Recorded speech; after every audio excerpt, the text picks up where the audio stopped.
Bonjour à tous, on se retrouve pour un nouveau Texama Show, c'est le Texama Show 163. Cette fois-ci pour, comme d'habitude, l'actualité informatique et technologique de la semaine. Une grosse news cette semaine-ci qui m'a fait même un petit peu décaler le Texama Show parce que selon moi c'était intéressant d'en parler directement.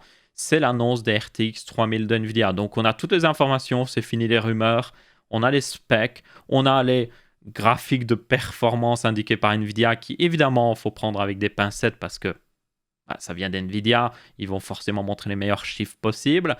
Et puis, on a aussi les prix en Europe, indiqués en tout cas des Founder Edition. Donc, commençons tout de suite par ça. Du coup, le live était hier, c'était évidemment en live.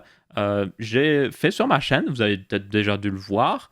Donc, auquel cas, si vous voulez le revoir, c'est sur la chaîne. On a aussi fait un live, donc j'ai rejoint d'autres YouTubers tech juste après pour faire le live Asus, qui était en réponse à ce live NVIDIA. Donc, ils ont présenté leur RTX 3000 aussi. Cette partie-là du live était sponsorisée, je tiens à le préciser. Et du coup, maintenant, on a toutes les informations. Donc, je vous propose cet article de hardwarecooking.fr, excellent site, qui résume toute la présentation. Donc, évidemment, ils ont présenté 3 nouvelles cartes. Nous avons la 3070 ou 3070, si vous êtes belge comme moi, c'est celle-là. Vous avez la 3080, qui est celle-ci, qui est techniquement le nouveau flagship, on va en parler après. Et nous avons la 3090 ou 3090 si vous êtes belge. Je dirais toujours 3090 pour dire à 3090, donc habituez-vous parce que je ne vais pas continuer de parler comme un français parce que pour moi c'est juste naturel de dire 3090. Et comme vous pouvez voir, pas mal de différences. Donc la 3070 est plutôt classique. Deux ventilateurs, expulse de l'air. Toutefois, elle est un petit peu comme les autres où elle expulse l'air à travers la carte. Par contre, la 3080 et la 3090 sont avec le nouveau design qu'on avait vu leak. Donc ça, c'est confirmé. Ce design-là, il était legit, quoi. Et donc, on a un ventilateur. Et d'ailleurs, c'est assez particulier parce que cette façade que vous voyez sur la 3070, c'est la façade qui est orientée vers le bas dans le boîtier. Et ça, ici sur la 3080 et la 3090, c'est la face que vous voyez vers le haut. Donc, c'est la backplate ici, pour information. Donc, c'est un peu perturbant, mais elles ne sont pas dans le même sens, en quelque sorte. Donc, ça, c'est un ventilateur qui aspire l'air à travers la carte et fait tout sortir par au-dessus de la carte. Donc, on verra un petit peu après comment ça marche. Mais voilà un petit peu les designs. Donc, le celui de la 3070 est plus simple pour coûter moins cher, certainement. Mais tenez compte qu'il marche un peu de la même manière parce que le PCB s'arrête à peu près au milieu de la carte. Et du coup, tout l'air peut traverser quand même à travers. Ok. Du coup, qu'est-ce que ça donne au niveau spec? On parlera un petit peu des technologies qu'ils ont présentées un petit peu à côté de ça parce qu'il y a quelques trucs très intéressants selon moi. Notamment RTX Broadcast qui va être enfin disponible. Mais le plus intéressant évidemment pour tout le monde, c'est les specs. Donc les voici, c'est les specs officiels qui viennent du site directement. On va aussi parler du prix. Donc commençons par la 3070 qui est selon moi celle que beaucoup de gens vont vouloir parce que elle sera parmi les moins chères. Elle est indiquée normalement en Europe pour information, c'était 519 euros si je me souviens bien. Évidemment, alors, c'est le prix réellement en euros. C'est pas un prix converti avec le prix US. Le prix US est de 499 dollars pour information. C'est le vrai prix sur le site Nvidia FR. Donc, se dire qu'il y a déjà les taxes inclus, il y a déjà les frais d'importation inclus, c'est le vrai prix. Après, tenez compte que Asus, Nvidia aussi, oui, MSI et toutes les autres marques peuvent mettre un peu le prix qu'ils veulent. Donc, ils vont peut-être faire des modèles à 520 euros, qui seront pas trop mal, ou même peut-être en dessous, 510 euros. Mais ils vont aussi faire des modèles à 600 euros qui seront hyper haut de gamme, autre chose. Donc, tenez-en compte. C'est le prix de base, mais ça peut monter plus haut. Mais c'est à peu près le même prix que la 2070 Super qui était à peu près à ce prix-là et qui est remplacée en quelque sorte ici. Donc ça, c'est plutôt cool. Pas d'augmentation de prix à ce niveau-là. Ensuite, on regarde les specs. Alors, il y a un truc qui va vous sauter aux yeux directement, que vous êtes en mode... Attends, c'est possible ça? Donc, le nombre de coups d'accord de cette 3070 est de 5888. Et quand on a vu ça en live, on en a discuté pas mal avec les autres youtubeurs qui étaient présents, on était en mode... Est-ce qu'ils comptent les coups d'accord différemment ou autre chose? Parce que c'est une énorme augmentation. Pour information, c'est 2 fois plus. 2 fois plus de coups d'accord que la 2070, justement. Et vous allez me dire, oui, mais c'est normal, c'est une nouvelle architecture, ils en mettent plus. Mais jusqu'à maintenant, par exemple, la Un bon exemple, c'est la 980 Ti. Quand elle est sortie, elle avait un peu plus de 3000 coups d'accord. Quand la 1080 Ti est sortie, elle avait 800 coups d'accord en plus. Donc c'était une bonne augmentation, hein. Donc elle était pratiquement à 3600 ou je ne sais quoi. Et puis vous avez la 2080 Ti qui est sortie. Et elle aussi avait 800 coups d'accord en plus. Donc c'était de bonnes augmentations. Mais ici, on a littéralement le double de coups d'accord. Et donc, oui, on avait raison, selon moi, de se dire, mais est-ce que c'est vraiment des coups d'accord comptés de la même manière? Et apparemment, oui, c'est réellement les mêmes coups d'accord. Il y en a juste plus, en gros. Donc la puissance brute ici est beaucoup plus importante. Après, tenez compte, et je tiens vraiment à le préciser, ça ne veut pas forcément dire que les performances en jeu sont 2 fois plus importantes directement. C'est un peu plus complexe que ça.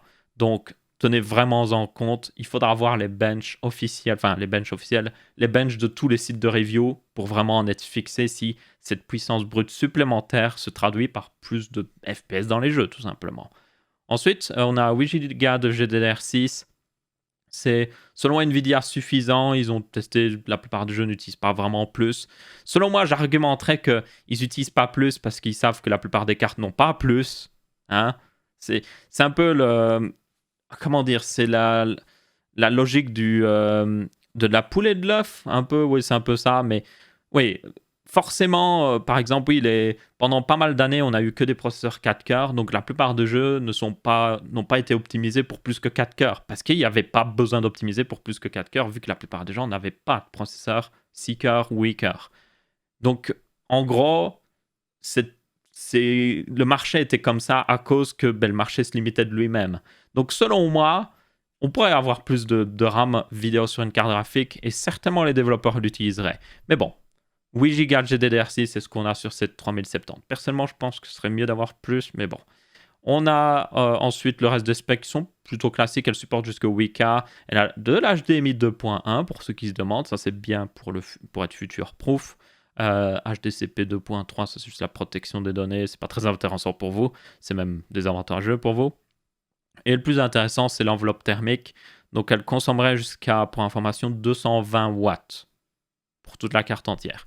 Et elle peut être alimentée via un 8-pin. Et tenez compte qu'ils disent un 8-pin, mais elle a quand même le connecteur, le fameux connecteur, la Founder Edition. Pas les modèles custom, on le verra après. Eux, ils ont bien des 8-pins classiques, mais la Founder Edition a le fameux 12-pin. Et on l'a vu sur toutes les cartes, pour information. La 3070, à mon avis, utilise le 12 pin, mais il y aura juste un 8 pin que vous branchez dans l'adaptateur, ce serait le plus logique. Mais voilà, il faut en tenir compte. Et du coup, c'est à peu près tout pour les specs. Donc ça va encore. Maintenant, on passe à la 3080, qui est, vous allez le voir, déjà très intéressante. Donc ici, elle est vendue 720 € plus ou moins sur le site Nvidia FR, encore une fois. Ça inclut les taxes, ça inclut tout. Donc c'est son vrai prix. Donc encore une fois aussi, il y aura des modèles MSI Asus EVGA qui coûteront 800, 850 €. Comme d'habitude, je tiens à le préciser, ne vous attendez pas à exactement ce prix-là à la sortie pour tous les modèles. Mais voilà, 720 €, c'est plutôt bon comme prix. Pour information, la 2080, quand elle était sortie, coûtait un peu plus de 800 €, la Founder Edition en tout cas. Donc il y a techniquement une diminution de prix ici. Après, il faudra voir évidemment si ça se traduit sur tous les retailers, mais c'est intéressant. Et le plus intéressant aussi, c'est les specs. Elles sont monstrueuses. 8704 coups d'accord. C'est plus que le double que la 2080 en réalité ici. C'est énorme. C'est vraiment énorme. Une bonne fréquence. On a 10 Go de GDDR6X, donc un petit peu mieux que les 8 Go sur la 3070. On perd techniquement 1 Go par rapport à la 2080 Ti, qui va techniquement être un peu remplacé par cette carte, je vais en parler après. Donc, ça aurait été bien d'avoir un petit peu plus. Pour information, qu'est-ce qu'ils auraient pu faire pour en avoir plus? Alors, c'est compliqué en vrai. C'est un peu comme quand les PC avaient 8 Go de RAM et qu'ils ont voulu passer à 16 Go de RAM. Le problème, c'est que il fallait juste doubler la RAM pour que ça ait du sens, comme d'habitude en réalité. Mais ça coûtait vraiment beaucoup plus cher, surtout qu'à l'époque, il y avait le prix de la RAM qui était assez fort, assez important et tout ça. Donc, c'est pour ça que beaucoup de constructeurs, encore à l'heure actuelle, font des PC gamers avec 8 Go de RAM, ce qui est une honte selon moi. Mais bon, pour en fait en avoir plus, ils auraient dû doubler directement. Ils auraient dû passer à 20 Go de GDDR6X ou alors augmenter la taille du bus mémoire. Mais augmenter la taille du bus mémoire introduit son son lot de problèmes aussi. Donc, c'est pas forcément le truc le plus facile à faire, il faut en tenir compte. Mais bon, ça aurait pu être fait quand même. Ensuite, on a toujours HDMI 2.1, tout le tralala. La taille est plutôt classique pour information. On va reparler du refroidissement justement. C'est le fameux refroidissement qu'on a vu leak là un petit moment, avec le ventilateur d'un côté, le ventilateur de l'autre. L'air est poussé à travers la carte. On a un très bon graphique là-dessus et sort directement. Voilà. Donc vous avez un ventilateur qui fait sortir l'air directement, un ventilateur qui fait passer l'air à travers le radiateur et puis l'expulse vers le haut. Beaucoup de gens d'ailleurs se sont demandé est-ce que ça va pas augmenter la température de CPU de faire ça. Et le truc c'est que quoi qu'il arrive, quand vous avez une carte graphique coincée dans un boîtier, même si l'air sort sur le côté, parce que la plupart des cartes, l'air sort sur le côté, il ne sort pas par l'arrière, l'air va finir par monter, l'air chaud, et finir dans le ventilateur du processeur, quoi qu'il arrive. Donc ce design-là est forcément meilleur que certains designs qui font tout expulser sur le côté, parce qu'il y a au moins une partie du flux d'air qui sort par l'arrière. Donc tenez-en compte.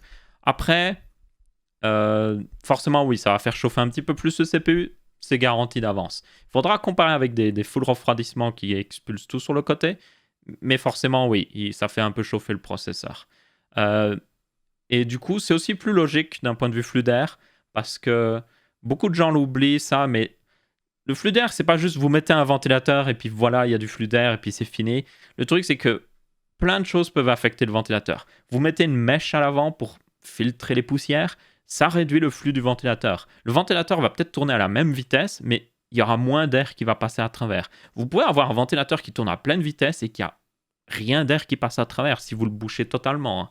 Donc ça, il faut en tenir compte et beaucoup de gens semblent oublier, c'est que c'est pas juste magique, hop, l'air passe dès que vous avez mis un ventilateur. Plus vous rajoutez de résistance devant ce ventilateur ou derrière ce ventilateur, plus l'air va avoir du mal à bouger. Donc ici, l'avantage, c'est que comme l'air ne se recycle pas dans le boîtier, semble suivre une logique. Vous voyez, il se fait aspirer, il sort directement du boîtier, il se fait aspirer, il sort vers la sortie d'air. En tout cas, il y a des ventilateurs souvent ici qui vont faire sortir l'air. Le flux est plus logique et du coup, les ventilateurs à l'avant ont certainement plus facile à faire rentrer l'air, à pousser l'air dans le boîtier parce qu'il y a un appel d'air naturel dans la carte graphique.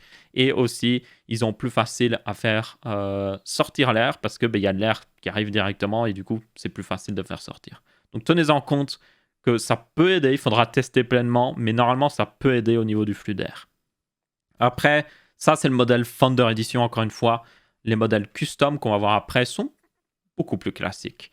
Ok, et du coup, sinon au niveau des restes des specs, je suis descendu bien trop bas. Au niveau des restes des specs, elle consomme 320 watts, et du coup, c'est un peu plus que la 2080 Ti pour information, mais selon Nvidia, l'efficacité énergétique de Ampere, donc cette génération, serait de 1,9 fois l'efficacité énergétique de Turing.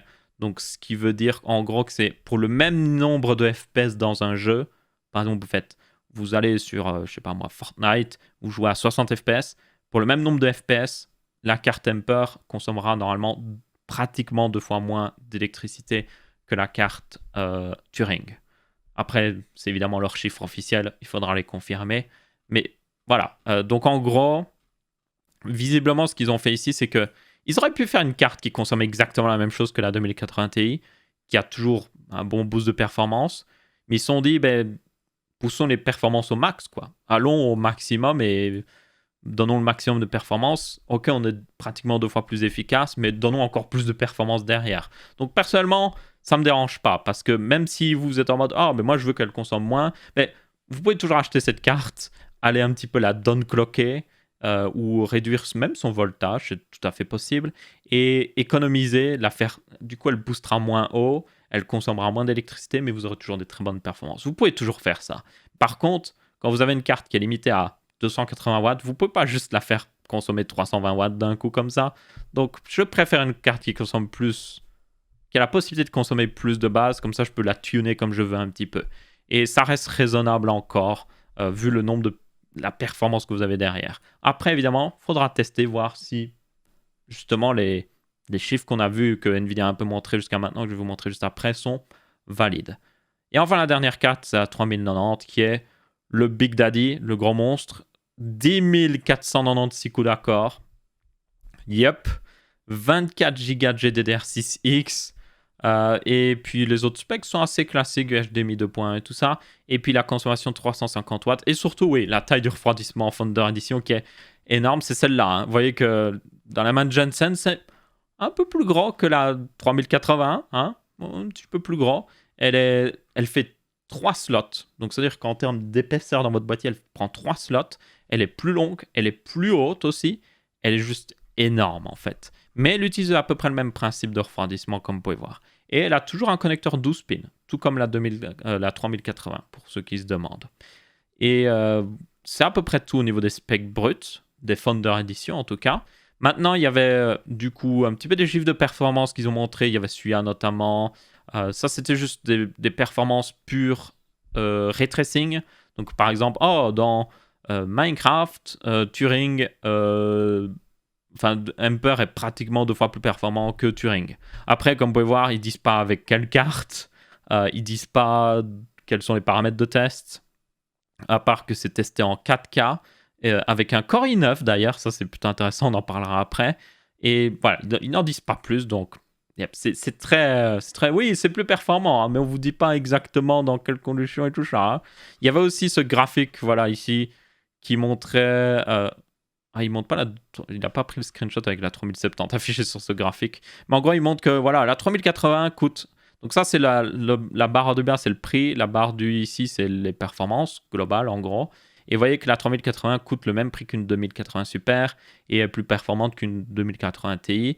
La 3070, pour information, se mettait à peu près au même niveau. Ils ont même indiqué sur le graphique exprès, et c'est ça qu'il faudra tester. Ils ont dit que la 3070 était aussi rapide, et même plus rapide, un tout petit peu en tout cas, qu'une 2080 Ti. Et ça, c'est quelque chose que je testerai si je mets la main sur une 3070 à coup sûr. Parce que ce serait cool, ce serait vachement cool d'avoir une carte graphique qui coûte littéralement même plus que 2 fois moins cher et qui est aussi performante. Mais ouais, c'est des chiffres officiels Nvidia. On ne sait pas plus les paramètres de test. Encore une fois, en dessous, c'est pas sur le screenshot, mais si vous regardez le live, il y a un petit truc qui précise un petit peu les données de test. Hein. C'est le petit astérix. Il disait que c'était des tests en 4K déjà. Donc tout ça était testé en 4K. Encore une fois, avec ce fameux Core i9. Et aussi, pour information, il disait que c'était... En gros, ils ont testé de nombreux jeux en 4K. Donc, ils n'ont pas dit si c'était avec du ray tracing ou si c'était sans ray tracing. On ne sait pas. Donc, c'est ça que je vous dis. C'est intéressant. Ça me dit, hey, j'espère que c'est vraiment ce niveau de performance-là. Mais encore une fois, oui, c'est des chiffres officiels qui viennent de chez Nvidia, c'est leur propre produit. Ils montrent les meilleurs chiffres possibles, tout en restant... je suis sûr que c'est des vrais chiffres. C'est juste qu'ils vont prendre forcément les jeux où ils sont les plus optimisés et tout ça. C'est ça que je dis. Mais bon, on aura des tests d'ici bientôt. Pourquoi ? Parce que maintenant, pour ceux qui se demandent les dates de sortie, donc la 3080 elle sort le 17 septembre, oui. La 3090 sort le 24 et la 3070 sera en octobre. Donc certainement début octobre. Donc c'est les 3 dates pour ceux qui se demandent. Et les prix, encore une fois, 519 la 3070, 719 la 3080. Et le prix de la 3090, oui, je l'avais gardé jusqu'à maintenant, 1549 €. Alors, du coup, justement, parlons de cette 3090 rapidement. Qu'est-ce que c'est que cette 3090 ? Est-ce que c'est la remplaçante de la 2080 Ti ? Non. Selon Nvidia, en gros, c'est une Titan. C'est les Titans qu'ils ont toujours sortis à chaque génération. On a eu la Titan RTX. Ben ça, c'est la Titan RTX V2 en quelque sorte. On avait eu les Titan V, les Titan X, les Titan P. C'est une Titan. Ça se voit un petit peu avec son nombre de gigas de RAM et tout ça. Mais en gros, c'est une Titan. Mais avec un nom plus classique. Maintenant, ça va plus loin. Si c'était juste, oui, c'est une Titan, voilà, c'est nickel et génial, ça irait. Mais le truc, c'est que, apparemment, c'est pas juste un modèle vendu par Nvidia, parce que toutes les Titans, jusqu'à maintenant, c'était juste Nvidia qui les vendait. Donc, c'était refroidissement par défaut vendu par Nvidia. Jusqu'à maintenant. Mais apparemment, cette 3090 sera vendue par tous les constructeurs. Donc, MSI, Gigabyte, Asus, ils vont tous avoir leur modèle de 3090. Donc là, ça devient un peu genre étrange, parce que là, vous vous dites, du coup, c'est pas une Titan, en fait. c'est une Titan sans être une Titan en quelque sorte. Et selon moi, ils ont utilisé la technique incroyable qu'on voit à partir... Ça a commencé en 2019, je pense, oui.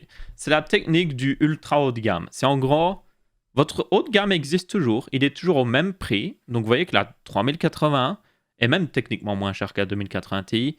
Mais elle est au même prix que la 2080. Donc, le haut de gamme est toujours au même prix. Tout le monde est content. Mais par contre, vous faites ce qu'on appelle un ultra haut de gamme. Donc, le ultra haut de gamme, c'est votre haut de gamme complètement overkill. Et en gros, vous justifiez ça en disant que, mais non, c'est pas pour tout le monde, c'est pour vraiment les gros fans, quoi. Et c'est cette 3090, c'est une Galaxy S20 Ultra, c'est une iPhone X Max, peu importe les noms. C'est ça, en fait. Mais, dans l'esprit des gens, si vous leur dites, quelle est la meilleure RTX 3000, pour eux, c'est la 3090. Quand vous demandez, quelle est la meilleure RTX 2000, la plupart des gens ne vont pas forcément citer la Titan RTX parce que vous ne pouvez pas vraiment l'acheter sur la plupart des sites de vente. Elle est vendue avec le modèle Thunder Edition seulement et tout ça. Donc, pour la plupart des gens, la Titan RTX n'est même pas une carte envisageable. La plupart des gens vous diront, c'est la 2080 Ti, la meilleure des RTX 2000. Donc, vous voyez, d'un point de vue mental, ils placent cette carte comme étant le ultra haut de gamme. Et certainement, il y a des gens qui vont l'acheter. Il y a plus de gens qui vont acheter cette 3090 qu'il y a de gens qui ont pu acheter par le passé des Titan. Parce que c'est considéré comme une vraie RTX normale, en quelque sorte. Donc ouais, c'est vraiment particulier. Mais bon, quoi qu'il arrive, je suis très impatient de voir ce qu'elle donne. Les 3080 et les 3070 sont fantastiques au niveau spec. Il faudra voir si ça se traduit par des bonnes performances en jeu. Donc, cette 3090, selon moi, il faut la voir comme... Ouais, ok, c'est la plus puissante et tout ça, mais honnêtement, la 3080 suffira à 99% des gens. Vraiment, je vous le dis. Si vous avez de l'argent pour un PC, la 3080, c'est certainement le plus haut de gamme que vous pouvez acheter. Mais il faudra la tester avant, évidemment. Donc ouais, c'est à peu près tout là-dessus. Il y avait quelques technologies, on va les présenter quand même. Alors la première technologie, c'était NVIDIA Reflex. C'est une technologie qui permet, pour information, d'améliorer la latence du système pour rendre une image. Donc quand vous êtes devant votre PC, vous êtes en train de jouer, je sais pas moi, à Call of Duty, vous cliquez sur votre souris pour tirer sur un ennemi, l'input est envoyé au PC. Donc ça va, le signal traverse part de la souris, ça va jusqu'au PC. Le PC l'interprète. Le processeur s'en occupe. Il envoie l'information à la carte graphique de faire le rendu de l'image. La carte graphique fait le rendu de l'image. L'envoie à travers le câble vidéo. Ça finit dans votre écran. L'écran prend du temps à afficher l'image. Et du coup, ça prend du temps des fois. Donc, cette technologie a pour but, et il y en a déjà eu par le passé, cette technologie a pour but de tout simplement réduire ce temps. Donc, c'est en gros faire en sorte que le temps qu'il faut pour faire le rendu d'une image soit accéléré. Ça ne veut pas forcément dire que vous aurez plus d'images à la seconde, je tiens à le préciser. Ça veut surtout dire que pour faire le rendu, le temps où vous pressez sur le bouton pour tirer et que vous avez votre image qui vient, le temps sera réduit. Mais voilà, tenez compte qu'évidemment avec des cartes plus bas de gamme ou moins performantes, si votre jeu tourne à un bas FPS, il faudra un peu plus de temps. Et plus vous montez en FPS, moins il faut de temps pour faire le rendu d'une image. Mais il y a toujours un temps minimum. Donc ça, il faut en tenir compte aussi. Mais ouais, c'est cool. Faudra voir en pratique si ça marche bien, si tous les jeux le supportent. C'est évidemment à supporter dans les jeux, c'est les développeurs qui doivent le supporter eux-mêmes. Mais c'est quand même sympathique à voir et c'est une bonne chose pour les gens qui jouent aux jeux vidéo. Ensuite, on avait un display justement qui me permettait de montrer un peu des informations par rapport à ça. Donc en gros, si vous avez un écran compatible, enfin, je sais pas, il me semble il faut un écran compatible, mais en gros, vous aurez un outil maintenant NVIDIA qui vous affiche la latence de votre PC tout simplement. Donc votre souris a autant de latence, votre PC a autant de latence, votre écran a autant de latence. Et en gros, voilà la latence pour que le jeu mette du temps à réagir par rapport à votre input. Donc c'est intéressant. Il faudra voir en pratique comment ça marche, s'il faut du hardware compatible et tout ça. Mais en pratique, c'est assez intéressant. On avait ensuite le RTX Broadcast. Ça, c'est très intéressant selon moi. Pas pour tout le monde, mais je trouve ça très intéressant. En gros, RTX Voice, il avait testé, c'était en bêta, va être intégré à RTX Broadcast. Et RTX Broadcast est maintenant l'outil NVIDIA pour streamer. Donc, vous avez RTX Voice. dedans. Vous avez aussi quelque chose qui permet d'enlever le background. Ça, Nvidia l'avait montré là hyper longtemps. Donc, ça enlève le background avec des trucs d'IA, les Tensor Core intégrés sur la carte, en gros. Et ça vous donne un fond vert sans avoir de fond vert. Bien qu'aussi, ils recommandent quand même d'avoir un fond vert. Mais l'avantage, c'est que vous n'êtes pas obligé d'avoir un fond vert bien éclairé. Parce que l'avantage de juste avoir un fond, en fait, même pas un fond vert, n'importe quoi, un mur vide, ben, l'IA va avoir très facile à vous détourer, contrairement à votre programme de stream qui aurait eu du mal à détourer parce que ben, si votre mur est blanc et que vous avez un t-shirt blanc, il aura eu du mal. Là, l'IA aura beaucoup plus facile. Donc, ça, c'est très intéressant. C'est pas parfait. Si vous regardez dans le stream, je vous invite à aller revoir. Mais quand vous regardez dans le stream, vous regardez surtout les cheveux. C'est là que ça a des problèmes, en gros. Vous voyez clairement qu'il y a des petits glitches dans les cheveux et tout ça. Donc, c'est pas parfait. Donc, pour moi, ce serait pas un problème parce que je n'ai pas beaucoup de cheveux. Mais pour certaines personnes, ce serait un problème. Vous avez aussi un truc qui fait un peu la même chose, mais avec du flou. Donc, au lieu d'enlever le background, il le rend flou. Donc, ça, c'est plutôt cool. Ça donne un effet plus pro, comme si vous aviez une caméra professionnelle, un petit peu belle. Comme chez moi ici, vous voyez que c'est flou. Moi, c'est un flou naturel. Si je m'éloigne, le flou diminue. Si je me rapproche, le flou augmente. Ça, c'est naturel. Mais là, vous pouvez l'avoir même avec votre webcam, pas très cher ou autre chose. Donc, c'est plutôt cool, encore une fois. Et il me semble que c'était à peu près tout. Donc, il faudra voir. Ça sortira en septembre, ça. Je le testerai pleinement en vidéo, certainement. Parce que moi, je trouve ça très, très, très intéressant. Maintenant, on avait quelques autres technologies. Alors, ils ont aussi amélioré pas mal tout ce qui est au niveau du RTX. Ça, j'en ai pas trop parlé. Mais ils ont pas mal boosté la performance RTX. Donc, notamment, il y avait ce graphique-là qui montrait que, bah oui, les jeux RTX tourneront beaucoup mieux. Donc, ça devrait être intéressant.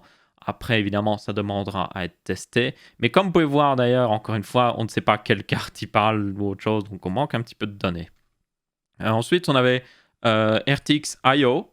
Une autre technologie encore qui était là assez intéressante. Donc, si vous avez vu la présentation notamment de la PlayStation 5, ils ont parlé de leur technologie de compression des données qui permettait de justement booster les performances du SSD intégré à la PlayStation 5. Donc, ça veut dire que même s'ils n'ont pas le meilleur SSD, même s'il est très très bon dans la PlayStation 5, ils peuvent encore en tirer encore plus de performance. Et bien ici, c'est un peu la même chose. Donc, en gros, au lieu de faire passer, vous avez des données sur votre stockage, ça peut être un disque dur ou un SSD, ça passe par bien souvent ce qui gère le disque dur ou le SSD, ça passe par le bus PCI Express, ça finit dans le CPU, c'est envoyé dans la mémoire, ça repasse par là, ça repasse par le bus PCI Express, ça finit dans le GPU, puis dans la mémoire. Ça prend du temps. Donc si vous avez la texture d'un jeu, elle fait un énorme chemin. Le but ici, c'est de faire passer directement les données du stockage jusqu'à la mémoire du GPU directement. Alors, cette technologie, en réalité, est implémentée par Nvidia ici, mais c'est une technologie qui est développée par Microsoft. Donc ça veut dire que normalement, tous les constructeurs de cartes graphiques pourront faire ça à l'avenir. Donc ça, c'est intéressant à noter pour la simple et bonne raison que ce n'est pas propriétaire à Nvidia et donc ça devrait être utilisé par pas mal de développeurs parce que tout le monde ne veut pas forcément utiliser des technologies propriétaires. Donc ça, c'est assez intéressant. Mais en gros, l'avantage ici, c'est que vous skippez le CPU et du coup, vous pouvez compresser plus les données. Parce que le problème avec le CPU, c'est que, il le montre ici avec le graphique. Alors, le graphique n'est pas complet, il manque encore une barre ici. Mais en gros, si vous voulez compresser des données sur un SSD PCI Express 4.0 hyper rapide, il faut tellement de puissance CPU pour décompresser à la volée, parce que c'est rapide comme SSD, que oui, vous pouvez atteindre 14 gigabits à la seconde, donc c'est largement plus que n'importe quel SSD PCI Express 4.0. Pour information, ceux actuels peuvent monter jusqu'à du 5 gigabits à la seconde, donc c'est énorme, mais vous utilisez énormément de cœur CPU, donc là jusqu'à 24 comme il indique. Ici, l'avantage, c'est que c'est la carte graphique qui décompresse, et les cartes graphiques sont plutôt douées pour faire ce genre de choses, parce que c'est pas une grosse tâche, c'est des petites tâches, et les cartes graphiques sont très douées à faire plein de petites tâches, faire le rendu d'une image d'un jeu vidéo notamment, et du coup, ça utilise, là il manque une barre sur le graphique, mais en gros, c'est utiliser la moitié d'un cœur CPU, donc à peine 50% d'un cœur CPU, et vous aviez la même vitesse, en gros. Et apparemment, ça n'utilise pas d'ailleurs les RT Core, ni les Tensor Core, ça utilise une autre partie de la carte graphique. Donc il faudra voir l'impact aussi, si ça a un impact sur le FPS dans le jeu. Mais normalement, non, ça n'utilise pas normalement une partie de la carte graphique qui est utilisée pour faire le rendu du jeu directement. Donc ouais, ça c'est très intéressant. Cette techno par contre arrivera l'année prochaine sur Windows. Donc ça c'est pas encore pour tout de suite. mais c'est clairement une technologie qui va faire un peu de la concurrence clairement aux consoles qui ont implémenté aussi ce genre de technologie. Après, c'est logique, c'est Microsoft qui l'a fait à la base. Microsoft l'utilise pour sa Xbox, donc c'est juste tout à fait logique.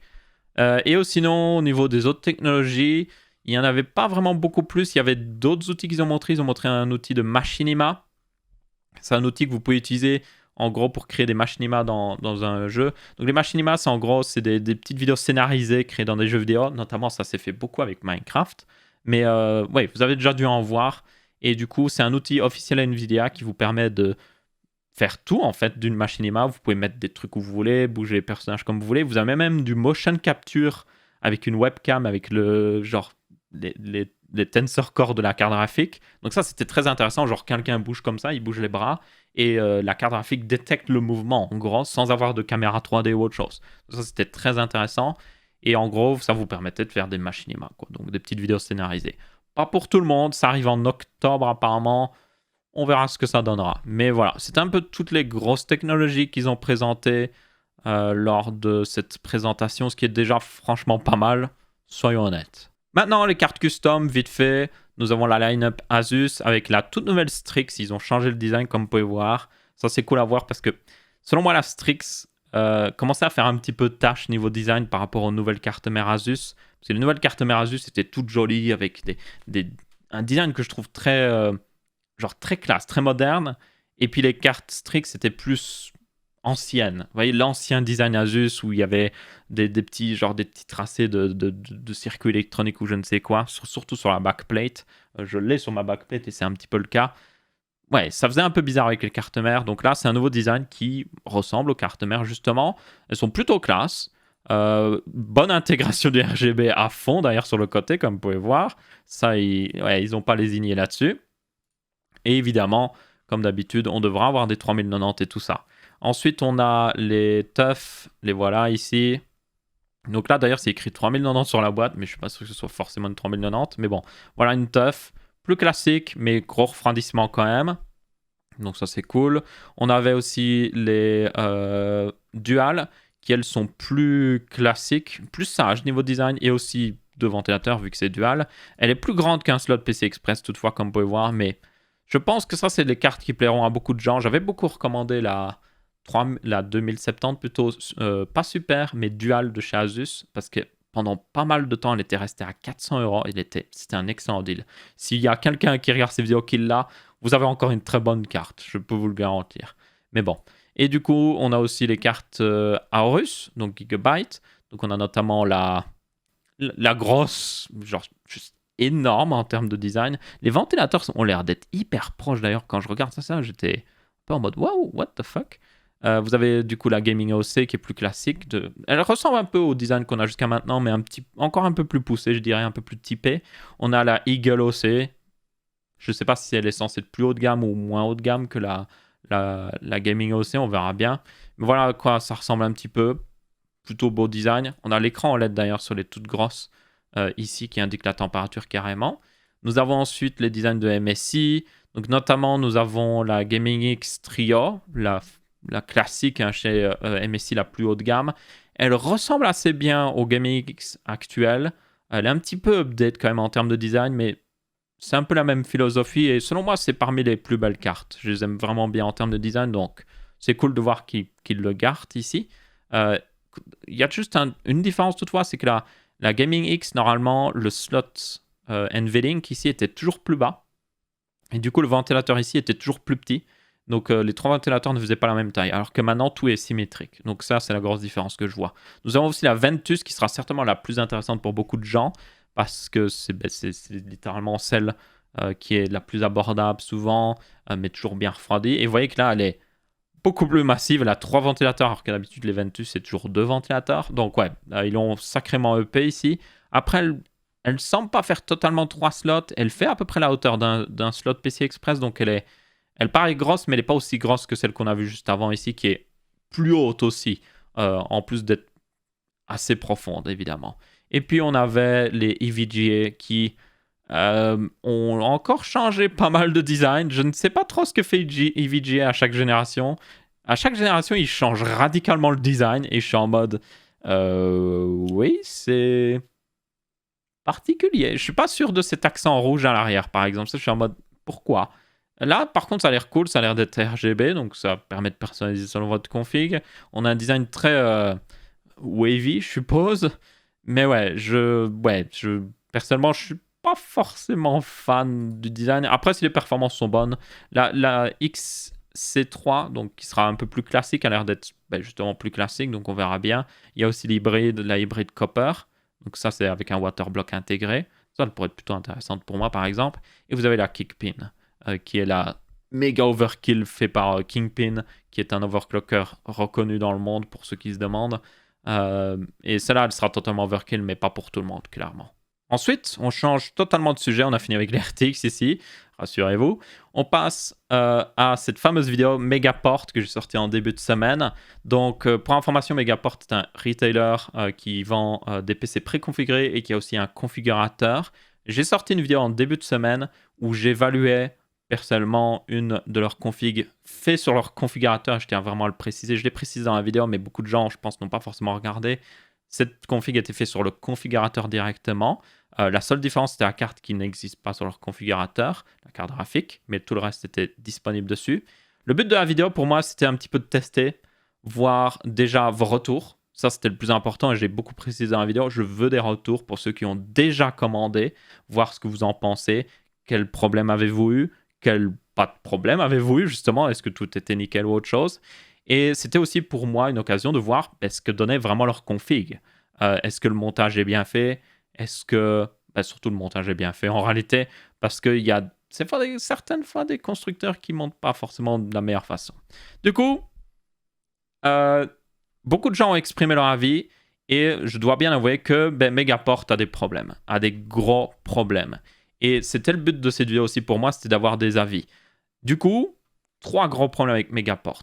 Premier problème, c'est que surtout sur Amazon, c'est pas le problème du configurateur ici, mais surtout sur Amazon, leurs photos ne sont pas représentatives de la config. Et ça va même encore plus loin que ce que je pensais.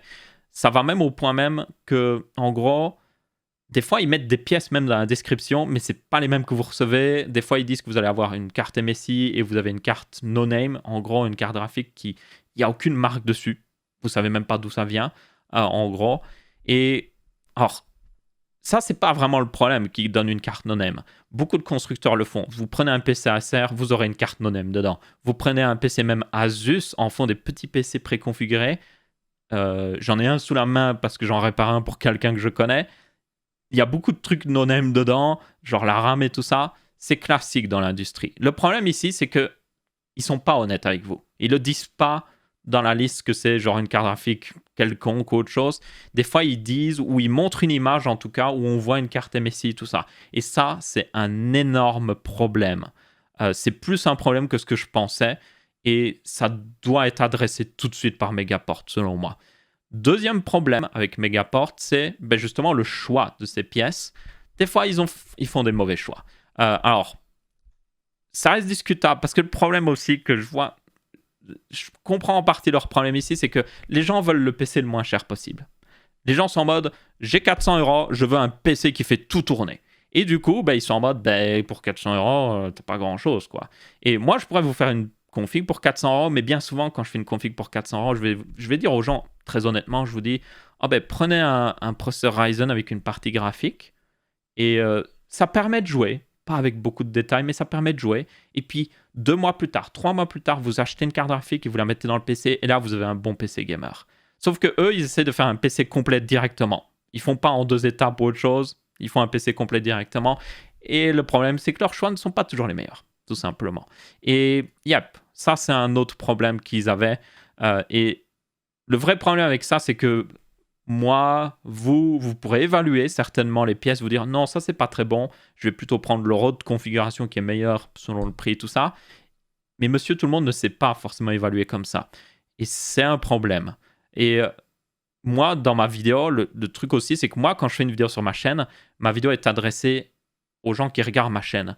Et comme je fais beaucoup de vidéos sur des configs et tout ça, je pars du principe que les gens maintenant commencent à, même s'ils ne sont pas des experts, ils se renseignent. Vous voyez, ils se renseignent pour voir si c'est vraiment bon. Donc pour moi, c'est pas... Quand je fais ma vidéo sur la chaîne ici, c'est pas vraiment un problème parce que je me dis que les gens vont se renseigner forcément, un minimum en tout cas, et ne pas prendre n'importe quoi. Mais clairement, les gens qui vont sur Amazon, qui tapent juste PC Gamer, et qui tombent là-dessus, qui sont en mode « Ouais, il a l'air bien, regarde, il a plein de RGB », ils le prennent, et puis ils se retrouvent avec quelque chose de pas très bon, ou qui n'est pas un PC Gamer, honnêtement. Donc ça, l'utilisation du mot PC Gamer est très souvent très mal utilisée de toute manière sur Internet, mais bon, ça c'était un autre problème. Troisième dernier problème, selon moi, c'était plus un problème général. Pas forcément marketing, mais en gros, ça reflète un peu le problème de choix de pièces en réalité, mais leurs PC ne sont pas toujours les mieux refroidis.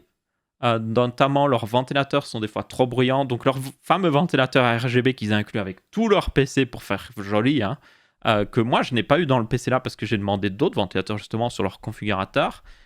Ils sont pas très bons, honnêtement. J'ai vu beaucoup de gens qui disaient ils sont bruyants, il y en a un qui a un problème, il y en a un autre qui est nickel, pas forcément réglable en termes de vitesse directement ou autre chose. C'est problématique.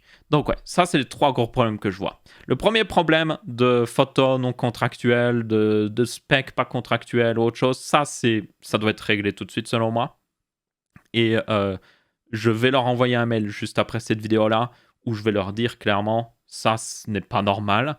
Le deuxième problème de choix de pièces, là c'est discutable. Encore une fois, je vous le dis, d'autres marques font des PC hyper cheap avec des cartes mères les plus cheap possibles. Ils prennent des cartes mères en A320 de chez AMD qui sont très cheap, très peu de fonctionnalités. Vous mettez pas un 3700X dessus, clairement, mais si vous mettez un petit processeur Ryzen, ça irait en réalité. Mais ouais, c'est cheap. Mais en même temps, si les gens veulent un PC cheap, il n'y a pas trop le choix des fois. Encore une fois, moi je le dis, je ne fais pas souvent des configs en dessous de 500 € parce que c'est très compliqué. Ou alors je dis, faites cette config-là et puis remettez une carte graphique, comme j'ai dit. Donc ça, c'est un problème, mais ce ne serait pas autant un problème si leur photo, si leur liste de composants sur Amazon, surtout, c'est le gros problème, c'est Amazon honnêtement, était correct. S'il disait clairement, OK, il y a cette carte mère-là qui n'est pas très haut de gamme, bon, il ne dirait pas ça, mais il pourrait dire, il y a une carte mère en A320, au moins c'est honnête. Vous voyez, vous savez ce que vous avez dans votre PC. Donc ça, c'est problème, mais pas forcément réglable. Et le troisième problème avec les ventilateurs, par contre, ça devrait être réglé aussi, parce que c'est bien d'inclure des jolis ventilateurs, il y aura du RGB, mais s'ils sont, ils sont merdiques, on va être honnête, les incluez pas, tout simplement. Mais bon. Je vais leur envoyer le mail directement après, même que je tourne cette vidéo. Je veux des réponses personnellement. Je veux savoir ce qu'ils vont éventuellement faire. S'ils ne prévoient de rien faire, honnêtement, je coupe ici. Alors, c'est pas un partenariat que j'ai avec eux. Ici, moi, je teste. Je vois ce que ça donne. Je vois aussi comment ils réagissent par rapport à mes retours. Est-ce qu'ils prennent des actions par rapport à mes retours ou est-ce qu'ils sont en mode non, ils font l'autruche, ils mettent leur tête dans le sol. Si c'est le cas, vous aurez une deuxième vidéo sur le sujet où là, je vais réellement... Il y avait des gens qui l'avaient recommandé d'ailleurs de commander un PC Megaport sur Amazon directement. Le problème avec ça, c'est que je peux commander un PC Megaport. Moi, je m'y connais. Je vais pas prendre un des mauvais PC forcément. Je vais prendre un PC qui est pas trop mal niveau spec. Et le truc, c'est que aussi bien, j'aurai pas de problème. Ou aussi bien, je vais avoir tous les problèmes. C'est ça le truc des fois, c'est que vous ne pouvez pas évaluer quelque chose avec un exemplaire. Surtout quand vous essayez d'évaluer genre la qualité générale d'un service. Un seul exemplaire, ça ne suffit pas. C'est pour ça que je vous demande votre avis, parce que plus j'ai d'avis, s'il y a 1000 personnes qui me donnent l'avis sur Megaport, c'est représentatif de Megaport de manière générale. Moi, mon avis tout seul ne suffit pas. Et c'est pour ça que dans cette vidéo, je vous ai dit, donnez-moi votre avis. Je veux des retours là-dessus. Donc ouais, ça ne vaut pas vraiment la peine d'être fait. Mais une chose est sûre, je vais voir directement avec eux. Et avec le PC, d'ailleurs, pour ceux qui se demandent, le PC que j'ai reçu, s'ils veulent que je leur renvoie, je leur renverrai. Par défaut, moi, évidemment, moi, ça ne me dérange pas de le garder. Et comme j'ai dit, comme il est fait sur le configurateur, et encore une fois, je le dis, leur configurateur, comme c'est vous qui choisissez les pièces, il y a beaucoup moins le problème. Parce que le gros des problèmes de Megaport, c'est qu'ils choisissent les pièces en quelque sorte. Même s'ils ont des PC qui étaient assez bien équilibrés sur certains trucs. Ouais, c'est ça le problème en fait. Donc, ce PC-là n'a aucun problème. Juste l'alimentation qui pourrait être meilleure pour la carte graphique, par contre. Il y avait aussi un autre truc que les gens avaient noté. C'était le refroidissement, le water cooling. On le voit là notamment. Vous voyez que sur le water cooling, on a une magnifique pub, blablabla. Vous voyez que les tubes sortent sur le haut. Alors ça, en réalité, c'est un problème que pas beaucoup de gens connaissent, que personnellement, je ne connaissais pas, vous là, quelques mois. Mais en gros, quand vous avez les tubes de water cooling au-dessus, le réservoir est au-dessus. Il y a un petit réservoir au-dessus et en bas de chaque radiateur de water cooling. C'est-à-dire que les bulles se mettent là. C'est le point le plus haut du water cooling. Donc les bulles d'air se mettent là parce qu'il y a un petit peu d'air dedans. Et du coup, comme les bulles sont là et qu'il y a les câbles qui sont là, les tubes plutôt, des fois, il y a une bulle d'air qui va se faire absorber et va tourner dans la pompe et faire un peu de bruit. Alors le truc, c'est que ça, si les tubes sont plus hauts que la pompe, c'est pas un problème. C'est juste ça va faire du bruit par contre. Ça fera plus de bruit que nécessaire, mais c'est pas un problème en termes de performance ou même à long terme pour la longévité de la pompe. Par contre, si vous mettez les tubes ici plus bas, là ça devient un problème parce que le point le plus haut pour l'eau, ou plutôt pour les bulles pour sortir, c'est la pompe. Et là vous avez des bulles coincées dans la pompe. Et là ça peut affecter la pompe et dégrader les performances et dégrader la durabilité de la pompe. Là, c'est un problème. Ici, dans mon cas, ils ont monté les tubes plus haut, pour information. Et d'ailleurs, pour une autre information, j'ai regardé notamment, ça c'est le Cooler Master ML240, je ne sais plus quoi, c'est un long nom, de Cooler Master justement. J'ai regardé sur Top Achat, je vais vous le remontrer. Water Cooling, le voilà, c'est celui-là. Le MLV2, c'est pratiquement exactement celui-là. Si vous regardez les configs, donc ça c'est plutôt bien avec Top Achat, c'est qu'ils mettent des images de toutes les configs qu'ils ont montées avec des composants pour voir à quoi ça ressemble. Et vous allez le voir, des fois, ils ont, voilà, ici, ils ont fait la même chose. Ils ont mis les tubes vers le haut. Et normalement, vous mettez les tubes vers le bas, comme ça, le réservoir qui est au-dessus, c'est pas celui avec les tubes, c'est celui-là. Ici, on le voit un petit peu. Et du coup, les bulles restent en haut et ne se font pas absorber par les tubes à cause du flux de la pompe. Et là, vous n'avez pas ce problème-là. Le truc, c'est que vous devez le remarquer, en voulant un autre, il n'y a pas la place, en fait. Vous pourriez le retourner, mais il n'y aura pas forcément la place pour que les tubes passent derrière la carte graphique. Voilà. Donc, ici, c'est mieux de monter, notamment, c'est mieux de le monter au-dessus du boîtier. Là, vous n'avez pas ce problème, du coup, si vous le montez au-dessus du boîtier, parce que les bulles s'accumulent au-dessus, et du coup, elles ne peuvent pas se faire absorber. Donc ça, c'est la position idéale pour ceux qui se demandent. Mais quand vous le montez en façade, ce qui des fois, vous n'avez pas le choix avec certains boîtiers, vous êtes obligé de le mettre en façade, parce qu'il n'y a pas la place en haut, vous n'avez pas le choix de le monter comme ça, parce que la carte graphique est dans le chemin, et il n'y a pas le choix. Mais du coup, si vous le montez en façade, vous devez mettre les tubes plus haut que la pompe, c'est le plus important. Si vous faites ça, c'est bon. Mais si vous oubliez de le faire, c'est vraiment pas bon. Donc, ici, ça, comme vous pouvez voir, des fois, on n'a pas trop le choix. Donc là, je leur en veux pas vraiment de l'avoir monté comme ça. Selon moi, ils n'avaient pas vraiment le choix. Et comme j'ai dit, dans ce boîtier-là, il n'y avait pas vraiment plus la place. Donc voilà, ça, c'était le seul problème, en quelque sorte, avec la config. Ça et l'alimentation qui pourrait être clairement meilleure pour une 2080 Ti. Bon, bien que maintenant, il faudrait une 3080 dedans, non? Techniquement, enfin bref. Dans tous les cas, c'est le premier update sur Megaport. Je vais attendre leur retour par mail, voir ce qu'ils disent et tout ça. Je tiens quand même à préciser qu'évidemment, j'ai regardé les avis de la vidéo et il y a aussi beaucoup de gens qui ont commandé sur Megaport qui n'avaient pas trop de problèmes. Mais bon, selon moi, il y a des problèmes qui vont finir par arriver à long terme, qu'on ne voit pas tout de suite. Et c'est pour ça que je veux des réponses, tout simplement, de la part de Megaport. Parce que toutes leurs configs ne sont pas parfaites. Il y en a qui sont pas mal, mais elles ne sont pas parfaites. Et aucun constructeur de PC n'est parfait, évidemment. Mais là, il y a de l'amélioration à faire. Et j'aimerais qu'ils le fassent. Et c'est ça que je dis. Moi, quand je travaille avec une marque, malheureusement, je ne peux pas vérifier tout. Et ce que j'essaie de faire, c'est que les marques avec qui je continue de travailler, c'est les marques qui écoutent les retours de vous, qui écoutent la communauté, qui se disent « Ok, ça, on a mal fait, on va l'améliorer. On a fait une erreur là-dessus, on va le corriger. » Et il y a beaucoup de marques qui ont fait ça par le passé. Et si une marque fait ça, ça veut dire que c'est... Ouais, elle n'est pas parfaite parce qu'elle a fait une erreur, mais au moins, ils apprennent de leurs erreurs. Et ça, c'est une très bonne chose. Mais bon, là, on va pouvoir vraiment juger Megaport. Est-ce qu'ils apprennent de leur erreur ou est-ce qu'ils continuent comme si de rien n'était en mode ouais, on met des mauvaises photos et tout ça, et on s'en bat les steaks. Je suis pas sûr qu'ils vont corriger leur erreur. Honnêtement, pas tout à fait sûr. On verra bien. Je vous tiendrai update là-dessus. Et s'ils ne corrigent pas leurs erreurs, ben, je ferai une autre vidéo update et tout ça. D'ailleurs, un truc que je vais faire directement, c'est que je vais sur mon éditeur de vidéo, sur YouTube, et je vais changer le titre pour représenter directement que c'est un PC du configurateur déjà. Et aussi pour éviter que des gens qui regardent les configs Megaport sur Amazon se disent « Oh, qu'est-ce que ça donne Megaport? Je vais vite aller voir sur YouTube. » Et tombent. Parce que là, le problème, c'est que ce n'est pas représentatif des configs Amazon. Comme je l'ai dit dans la vidéo, ce n'est pas une config Amazon, c'est une config du configurateur. Et encore une fois, selon moi, le configurateur est moins problématique vu que c'est vous qui choisissez les pièces, en fait. Donc, je vais changer ça par un PC Megaport fait avec, et encore une magnifique faute, avec leur configurateur. Et je vais mettre pas représentatif d'Amazon. Ça devient un long nom, mais honnêtement, ça doit être le cas. Enfin, ça doit être indiqué, selon moi, directement dans le titre.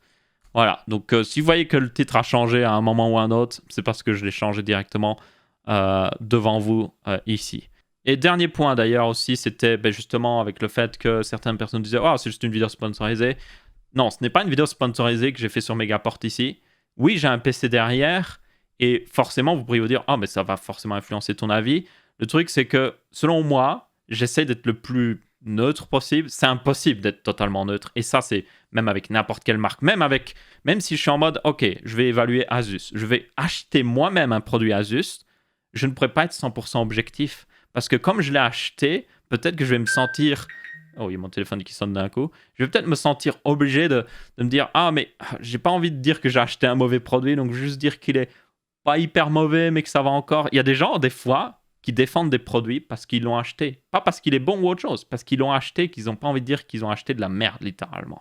Donc ouais, c'est impossible d'être 100% neutre. Mais, comme beaucoup de youtubeurs tech honnêtes le font, en tout cas selon moi, parce qu'ils ne sont pas tous honnêtes, on essaye d'être les plus neutres possible. On essaye, c'est notre but, d'être le plus neutre possible. Peut-être qu'on n'y arrivera jamais à être totalement neutre, mais on essaie d'être le plus possible. Et moi, c'est ce que je vise ici. Oui, ok, ouais, j'ai un PC, c'est génial.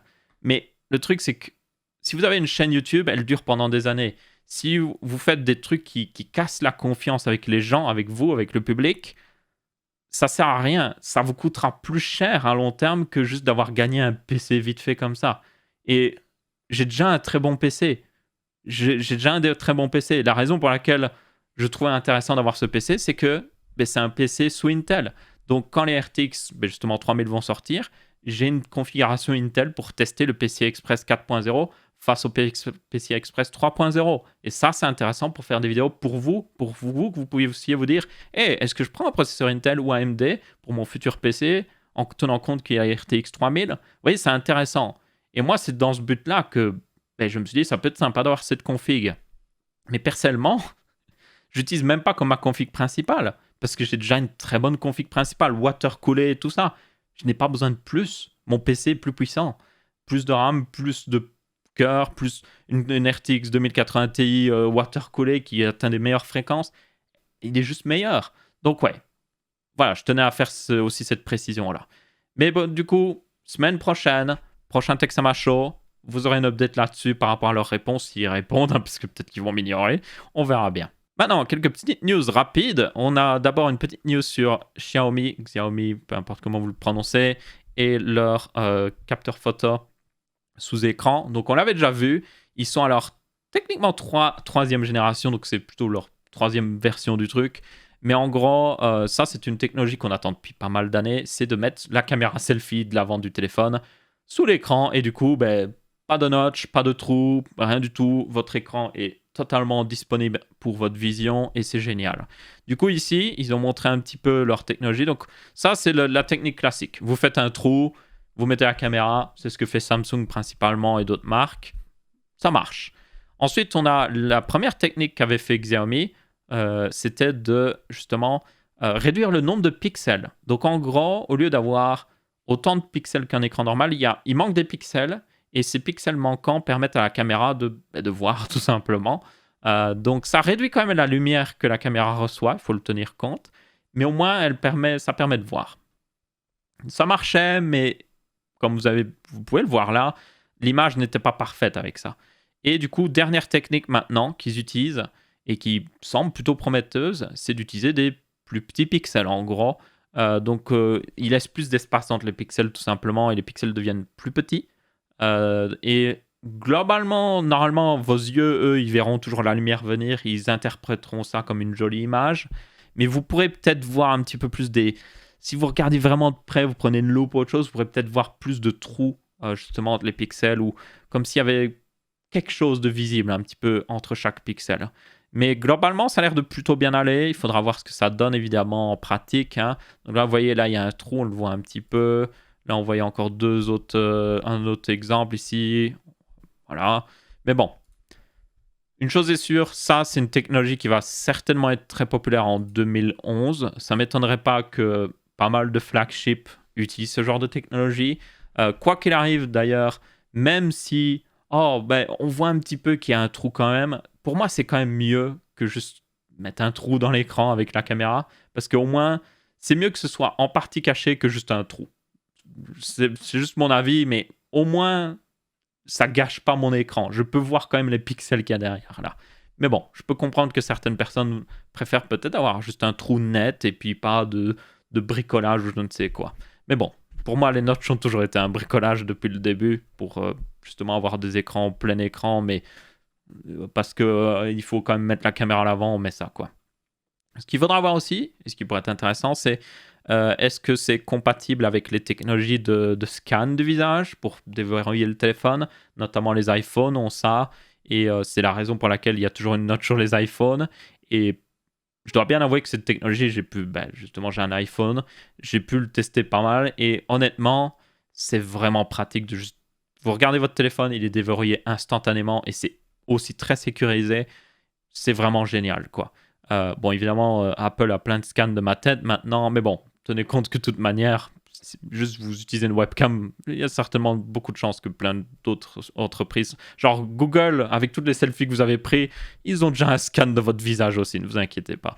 Mais bon, ce qui est bien, c'est que c'est rapide et tout, ça marche bien, mais il y a une notch. Donc, est-ce qu'on pourra mettre ces capteurs sur l'écran? Si on pourrait, ce serait génial. Ensuite, on a la Galaxy Z Fold 2 qui est officielle maintenant, qui sera vendue $2000. Donc, je suis en mode, hey, j'ai pas besoin d'une RTX 3090, j'ai juste besoin d'une Galaxy Fold. Faites-vous plaisir. Mais bon, c'est à peu près ce qu'on avait déjà vu annoncé au niveau spec, donc il n'y a pas vraiment plus à dire. Ce qu'on attendait, c'était le prix, et comme vous pouvez voir, le prix est prohibitif et clairement vise.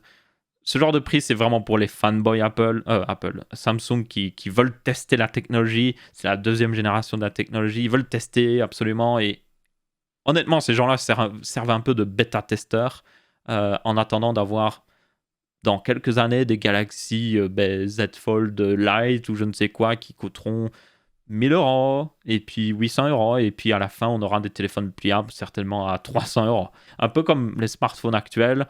Quand vous regardez, il y a des smartphones actuels qui ont des specs. Si vous aviez donné les specs de ces smartphones qui coûtent 300 € voilà quelques années, beaucoup de gens les auraient considérés comme des smartphones haut de gamme. Donc ça va être la même chose ici. Personnellement, j'aime beaucoup l'idée des téléphones pliables, encore une fois, je le redis. Mais j'aime beaucoup moins le prix. Donc ouais, j'aime l'idée, mais pas le prix. Donc j'aimerais juste avoir l'idée sans le prix. Ce serait génial, Samsung. Merci d'avance. Ou n'importe quelle autre entreprise qui prévoit de faire des téléphones pliables. Ce serait cool qu'on en ait plus. Et aussi avec un design différent. Encore une fois, je le redis, le design de la Galaxy Z Fold n'est pas le plus optimisé. Vous avez beaucoup de gâchis. Vous avez deux écrans, alors qu'il pourra utiliser un seul écran. Vous avez plein de capteurs photo, alors qu'il pourra en avoir beaucoup moins. Il y a beaucoup de gâchis dans ce téléphone, selon moi. Alors oui, il est ultra haut de gamme et tout, mais ouais, il pourrait le designer différemment. Donc on verra bien ce que ça donnera dans le futur. Et enfin, une petite dernière news que je voulais parler vite fait, parce que j'ai fait pas mal de recherches là-dessus. Mes parents ont besoin d'un nouvel ordinateur portable, et je regardais pour des ordinateurs portables, genre pas cher, genre 400, 500, allez 600 €. Et du coup, ce qui m'intéressait, c'était de voir les nouveaux processeurs Ryzen en version U. Donc les versions U, c'est les versions qui ne consomment pas beaucoup d'électricité. Donc 15 watts, 25 watts maximum. Ils peuvent être configurés jusqu'à 35 watts en réalité. Et ils sont plutôt intéressants. Et c'est ça que je voulais parler de cette news-là, c'est que ils sont même très intéressant. Pourquoi? Parce que le Ryzen 7 4700U notamment, c'est un processeur weaker qui consomme 15 watts. Et vraiment, il consomme 15 watts. C'est pas genre, oh, weaker, et puis après, il chauffe énormément. Non, genre, il est vraiment très efficace. Il est très intéressant. Vous avez aussi le 4500U que j'ai vu, qui est un Seeker 6-thread. Il est très, très intéressant aussi. Et vous le retrouvez dans des ordi portables à 500 €. Et ce qui est bien aussi, c'est qu'ils ont leur partie graphique AMD qui est plutôt efficace. Alors, oui, c'est pas pour jouer à des jeux AAA ou autre chose, mais genre, si vous jouez à des petits jeux par-ci par-là, ils sont géniaux, franchement. Donc, je suis vraiment impatient d'en tester un. Mais le problème, et que c'est ça que j'en parle, c'est que la disponibilité est un petit peu genre bancale. En gros, AMD souffre de la popularité de TSMC qui a trop de commandes. Et donc, il y a très peu de ces processeurs actuellement sur le marché. Il y en a, mais il y en a très peu. Et du coup, tous les modèles d'ordinateurs portables qui auraient dû sortir ne sont pas encore sortis. Donc, personnellement, je suis encore un petit peu en train d'attendre. J'en ai repéré un qui est plutôt intéressant, c'est l'Acer. Donc, c'est l'Acer Aspire 5, pas le Swift ici, qui a 600 € avec un Ryzen 5 4500U notamment. Et il est plutôt intéressant au niveau spec, au niveau upgradabilité aussi. Ça, c'est quelque chose que je recherche aussi, c'est que je veux pouvoir ouvrir cet ordi portable, remplacer la RAM, remplacer les SSD, tout remplacer sans aucun problème, parce que cet ordi portable mes parents vont avoir, ils vont le garder pendant des années, et du coup je tiens à ce qu'il soit bon pendant des années, que je puisse facilement le réparer, et il est pas trop mal. Donc ma foi, d'ici quelques temps, vous verrez lequel j'ai choisi, et je ferai une vidéo dessus, parce que c'est plutôt intéressant, et on verra ce que ça donnera aussi. Et donc voilà, c'est à peu près tout pour ce Texama Show aussi. J'espère que vous avez bien apprécié comme d'habitude. Si c'est le cas, n'hésitez pas à laisser votre avis, que ce soit en pouce bleu, pouce rouge ou en commentaire. Si ce n'est pas le cas, pouce rouge justement, je l'ai dit juste avant. Et sinon, on se retrouvera pour une prochaine vidéo sur la chaîne. Ciao ciao!